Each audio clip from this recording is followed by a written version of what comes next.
একবারও আমাকে মনে পড়ে না। যখন মাতৃগর্ভে 10 মাস 10 দিন ছিলে, পা দুটো উপরের দিকে, মাথাটা নিচের দিকে, 32টা নারীর বন্ধনে কৃমির দংশন জলের মধ্যে হাবুডুবু খাচ্ছিলে, তখন কেঁদে কেঁদে বলেছিলে, দয়াময়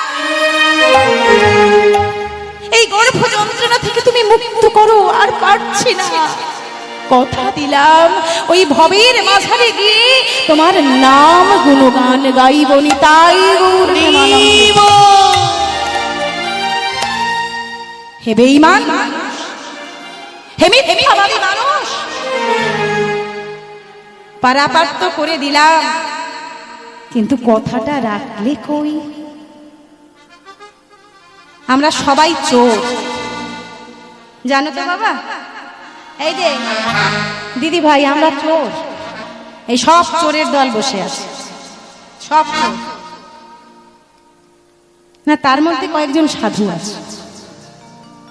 জগতে সবাই তো খারাপ হতে পারে না। পৃথিবীতে যদি সবাই খারাপ হতো তাহলে এখনো চন্দ্র সূর্য উঠতো না। পৃথিবীতে সবাই যদি অসতী নারী হতো তাহলে ওই দিন রাত্রি হতো না। পৃথিবীতে সবাই যদি মিথ্যাবাদী হতো তাহলে জোয়ার ভাটা হতো না। আজও ভালো মানুষ আছে, আজও সত্যবাদী আছে, আজও সৎ মানুষ, আজও সতী নারী আছে। গীতায় ভগবান বলে গেছে, কি বলেছে?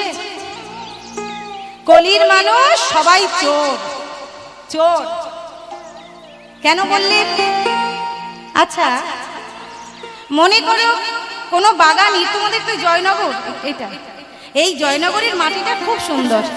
এখানে আম যেমন হয়, জামরুল যেমন হয়, পেয়ারা যেমন হয়, সবেদা, বিভিন্ন ফল খুব ভালো ফলে, মাটিটা ভালো।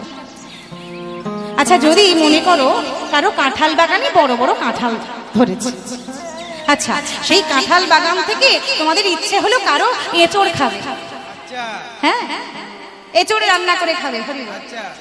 আচ্ছা ওই বাগানিকে না বলে, মালিককে না বলে, দুটা কাঁঠাল তোমরা গাছের থেকে পেড়ে নিয়ে এসেছো, পেড়ে নিয়ে এসেছো, হ্যাঁ গো,